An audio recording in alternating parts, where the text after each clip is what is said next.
some of you know me, some of you don't. I'm a food writer. I basically am a catalyst for Long Island agriculture, so I write about things that are farmed, fished, foraged, and produced here on Long Island. I've been a Smithtown resident for over 20 years. I have 3 children that went through the school system here. They're all beautiful daughters. My oldest daughter is actually practicing equality in gender for our family. She gave me 2 beautiful grandsons, so they're catching up on that. My other daughter should be here. She's probably going up and down Main Street right now trying to find the place, but she actually studied in Florence through Stony Brook University, and on Thursday she will be getting her master's in finance from Stony Brook School of Business. And my third is operating 2 businesses for a resort out in Montauk. So we've been entrenched in Smithtown, and I was so happy when Priya had asked me to come and be a part of this series. I said, sure, let's do it. And I go, do you mind if I bring a chef? And she goes, great. And then I realized I'd never spoken in front of people like this before. I've spoken to chef one-on-one or maybe 2-on-1, but never to an audience. So I'm going to be asking you for help throughout this presentation. So just think of the best thing you can and be very enthusiastic with your responses. I'm really honored today to share the stage with Chef Pellegrini. He is the executive chef and co-owner of Osteria Umbra. And for those of you who are not familiar with that location, they're on Terry Road in the location that was formerly the Smithtown Buffet. And prior to that, it was, and if you're here for a long time, you would know it, Bob Buckman's Radio Grill. Chef came to Smithtown full of life and enthusiasm to open up the restaurant, and of course, COVID struck and it was delayed, and he did open 6 months after the shutdown in September 2020. He, prior to opening up, there's my beautiful daughter who's graduating on Thursday. Sorry, proud mommy moment. But Chef, she threw me off. Prior to opening up Osteria Umbra, Chef was the executive chef at Kachi North Fork. And that was located in Southold. It was an acclaimed restaurant. Newsday rated it one of the top fine dining Italian restaurants on Long Island. Prior to that, that was his first restaurant experience in the United States. Chef was raised in a town of, let me see if I get this right, Foligno, in Umbria. There he studied and worked in culinary arts since the age of 15. And before that, he worked in the family kitchen with Mama. Chef Pellegrini also has a loved one in the audience tonight. This evening, joining him is Chef de Cuisine at Osteria Umbra and his lovely wife, Sabrina Molinari. Okay, we're going to start the interview now. Okay. Good evening to everyone, thank you. Now you have to figure out how they understand my English. I think it's okay. See? Let's welcome Chef with a big Buenos Aires. You ready? Buenos Aires. What influenced you to pursue a career in the culinary arts? Big question. It's a question they make me many times, and you always thinking your roots, where that start. One of the biggest beautiful memory I have when I'm a kid is to have all the family together on a Sunday. I born pretty late in my family. I have big brother and I have big sister, and they get married pretty early, and technically I raised almost alone, like a single son. Then I remember on Sunday all the family get together, and that memory of my mom cooking, wake up on Sunday with she's cooking, and then at 12 o'clock all the family is there like 15, 16 people every Sunday. It's like a religious thing. That make me the concept of food, the concept of love, the concept of family around the table.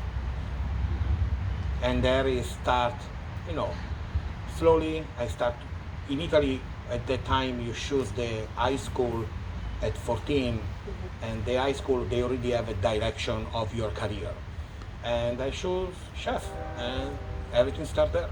So the passion was there through the family Yeah. dinners, and it just grew. Yeah. Okay. We wanted to know, how does Italian cooking differ from region to region within Italy? Because you spent Yes. a long time before you came to the U.S. Yeah. That's true. It's not just region to region. We can say by city to city. In Italy, really, every area you go, they have their specific ingredients, like an incredible farm. Every area is famous for something. And of course, the food and the restaurant in that area is grow up with that ingredients. That mean it's really big difference from one region to another. It's like two different countries of food. It's very huge variety. That means I know when American tourists they go in Italy, and everybody have a their experience in base of where they are, and they so much memory. Do you find that people come to Osteria Umbra and are looking for things that are familiar to them here in the U.S. and not really from where you're cooking from your memories in Umbria? You can see that's happened. People who travel in Italy, they looking for what they found in Italy, also in USA. People they never go in Italy, they looking for more American Italian food. It's both right. I don't say nothing wrong with anyone. Often guests they told me to have a dinner here, it's like we are in Italy. That's the biggest compliment you can make, because that's my target. Show you what is the Italian food on 2020, including I'm pretty conservative. I'm pretty not experimenting like crazy now. It's molecular food. That's extreme, but we still try to do the real Italian food. What it is not easy to find in USA. Right. That surprised me. When I moved here, I was not expecting that huge gap. I think what Chef too is trying to say, when he came here, he wanted to use a lot of local resources, but a lot of the ingredients were missing from what he wanted to cook. So you do some imported ingredients we as import well. something like fresh mozzarella, parmigiano. The product that in USA are not made. It's the only way is to import. It's nothing other solution. When was the moment you knew you wanted to relocate to the United States? That's funny. Probably my little friends in kindergarten, they already know I was planning to come USA. Why do they think that? I don't know. I always have that in my soul inside. A venture? I can tell you, when I make my first step in USA, I say I'm home. I don't know why. It's something I always have. I always have the dream to come to USA from when I'm a kid. In 2013, before you opened Kachi? Yeah, I moved in 2013, August 1st, 2013. How did you decide to put roots down here on Long Island? That's more a casualty at the beginning. Of course, the I don't know in English, the charm of New York. It's New York, of course. And I moved in the area when the previous owner of Kasi decided to open the restaurant in Southall, and of course we locate there, to be close to the restaurant. Then when they become in seasonal, we decide to take a different road to search for our venture, and then we stay in Long Island. I love Long Island. That's very cool. What do you observe are the differences between dining habits of Europeans and the people in the U.S., specifically Long Island? The funny part is, first thing, in Europe nobody have dinner at 5. Last time I was in Italy, we have friends coming to our house to visit us. We try to go out for dinner early, like we try to make a reservation at 7. They say, no, we open at 8. But it's fun. I love the concept to have dinner a little bit before, because, you know, also people work in a restaurant, they can still have a life.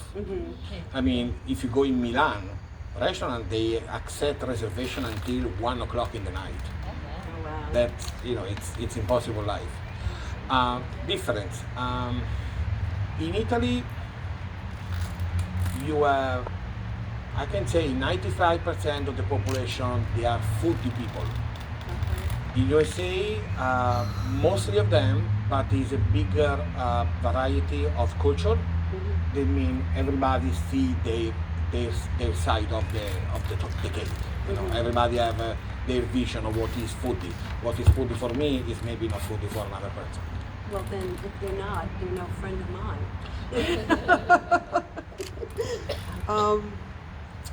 Let's see.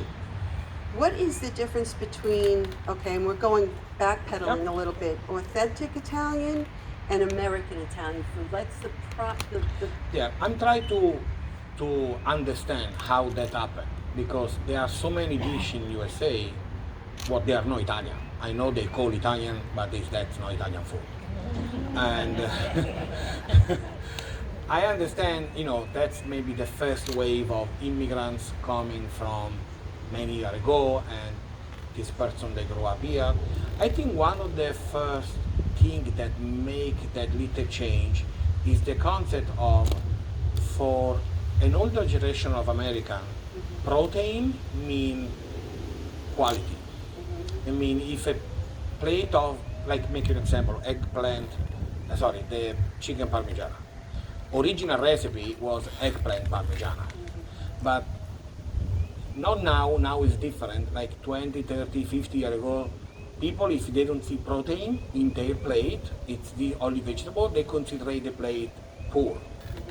Now it's the other concept. Now we want organic vegetable, we want zero mile vegetable, you know, perfect quality. That's, I think, where everything starts. You know, then the addition to continuously add protein on everything. That's what I found in USA. The classic food is an excess of protein everywhere, like salad, chicken on top, can be just salad.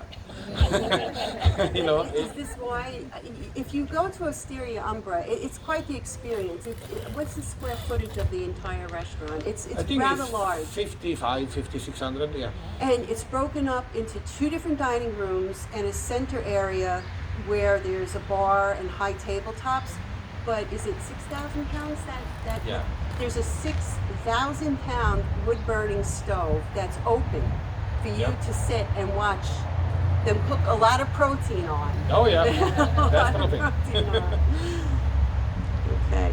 After closing Paci on North Fork, Yep. how did you determine to open up Osteria Umbra here in Smithtown? When we moved to USA in 2013, the first dinner in one American house we had was a family in Smithtown. Was the family of one of my line cook work. They invite us, and I don't remember exactly the area, but it was one of the beautiful area, like you know, like what you see in the movie, like the classic American neighborhood.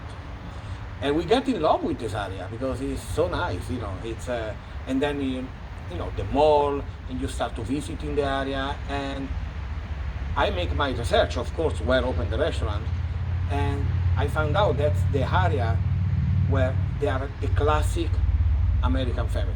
The classic American we're family. classic people. You know, like it's, and also many family with a kind of Italian background, and I'm sure they can enjoy the concept of to have a new Italian restaurant in the area. And I really like Smithtown from ever. Because we really don't have that many Italian restaurants here, you know. Yeah. They're really I think there are 18,000, something like that. How many restaurants you looked at? Several, like 60, 70 locations before you chose. So we won. Okay. What was it like? It's very big. It's very deceiving from the frontage of the restaurant is huge. The kitchen's probably just as huge as the dining Yeah. area. What is it like to take on a renovation of that size? Was bigger than what we expected. Also, the building was an empty shell. Technically, was nothing inside. It was no bar, no open kitchen. We saved on the full equipment inside two fryer, $500 equipment. Was a huge search, to design the kitchen. I designed everything, the kitchen all myself. I mean, with the software, be sure everything is fitting, be sure everything is coded by health department, and with my wife, we choose all the decor inside. We work for 1 year, I don't want to exaggerate, 18 hours a day, only thinking about the restaurant. How we make the menu order, how we making the printing of the wine list, how we choosing the wine list. It's a non-stop job every single day. Yes, and it shows. They did Yeah. a beautiful job. So today, if you make a $10 donation here, Chef is giving you a $20 gift card to say thank you for supporting the Smithtown Historical Society. So you can go there, sit in the bar area, have a nice glass of wine, and watch them cook and operate. It's just a lovely experience. That wood burning stove. Yes. How'd you get it over here during COVID? Wasn't Yeah. there a lot of lockdowns and? Yeah, it was very complicated. Really, all the purchase during the COVID was complicated because something like usually you buy just with a phone call, it's impossible to get. The burn stove get delayed for 2 months. The installation get delayed for 3 months because that is consuming like a cord of wood every 6 days. That means it's a lot of fire. And of course, the fire marshal want to be sure that safety. I mean, Yes. that's normal. There are very few wood burning stoves in restaurant installations here on Long Island. I only know of one out in Sag Harbor, which burnt down once already. So it's a very, it is not, it's just a few doors down from the Sag Harbor Theater, which also burnt down. So it's a very touchy thing for your fire marshal to deal with. You're very, Yeah, it was, you're very lucky to have gotten that in. No, we was. It's a nice machine because it's all one piece enclosed. I mean, it's so well insulated that inside you have 700 Fahrenheit. Outside you put the hands is no more than 150. And in only that kind of insulation between, of course, is metal, lava rock, special materials, and it's all together. That means for the flame, it's really no way to go anywhere there where it's supposed to go. Is there one person in charge of the maintenance of that stove? Yeah. We have a specific rule to the following, like the hood and all the duct have to be cleaned once a month, mandatory, and we do. We don't want any risk. Really, the machine, it's one piece of clothes. Nothing can happen. There is very impossible something happen because including everything on fire, it's still going to fire inside. It's nothing can roast. The only thing bigger than Chef's commitment to that wood burning stove is the pasta area in the kitchen is enormous as well, and they make fresh pasta every day. And I think Sabrina has a lot to do with that. She gets a lot of small hand coordination and muscles. Speaking of Sabrina, does working with your wife change the dynamic in the Osteria Umbra kitchen? Oh yeah. Hello. First of all, I want to thank my wife because Osteria Umbra will be no here without her. No way that can happen. Also, my career can be here without her. We are a team. Really now the combination is she makes the pasta, I make the sauce. She makes the dessert, I make the gelato. We have to be sure we go well every day home happy because if not, it's a problem. That's so romantic. You're the sauce to my pasta. Yeah, sometimes we bring home the work, the stress of the work. We try to don't do, but probably everybody's like that, like it's hard to leave frustration inside one door and next one just enter and be happy. Okay. So it was a lot of work up and running. We're dealing with all the almost post-COVID. I don't know if everybody's seen it, but around town there are a tremendous amount of employers looking for help.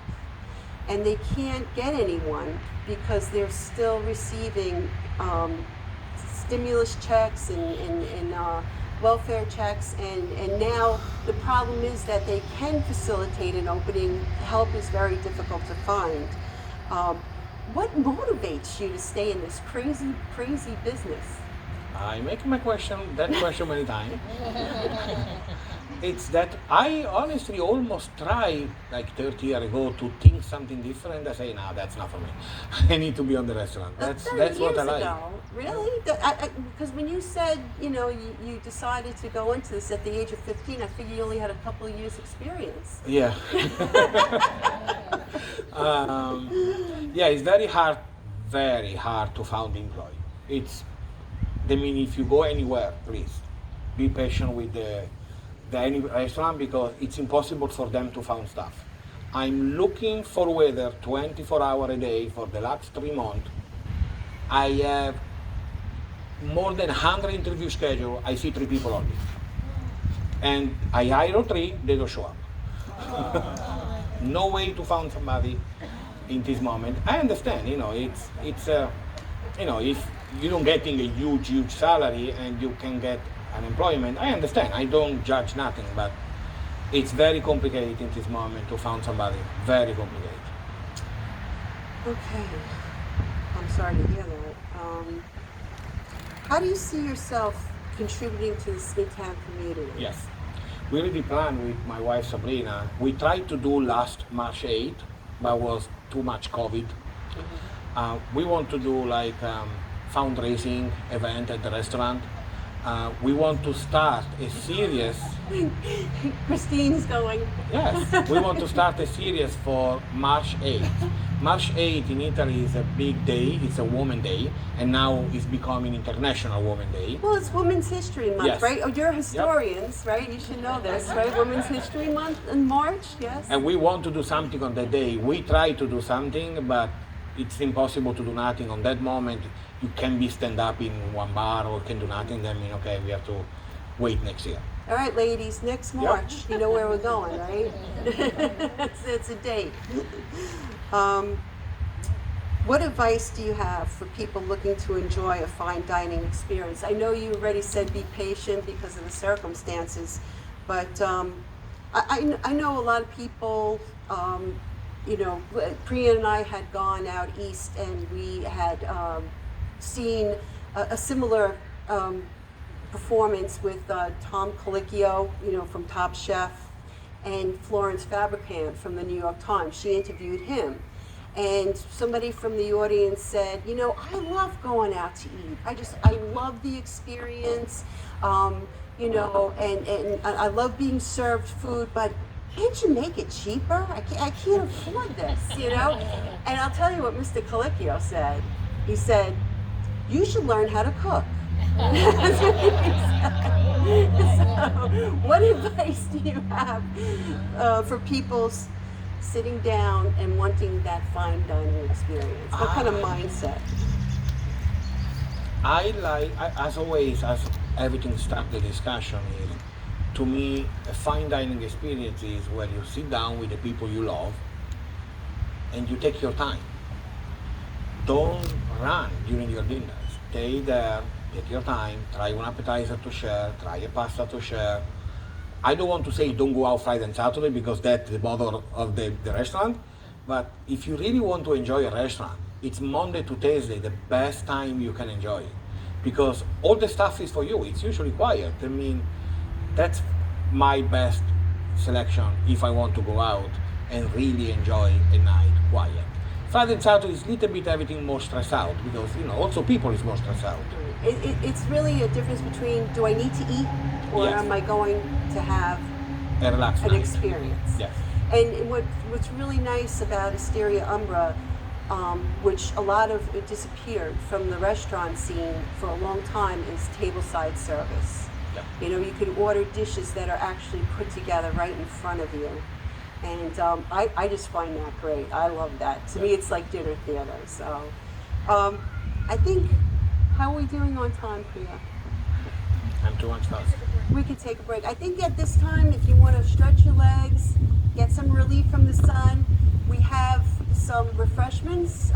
Uncle Giuseppe's was nice enough to give us some light refreshments, and we have some wine from the wine guy. Also, if anybody would like to make a donation, we have some gift cards for you as well. We'll be back in about 10 minutes.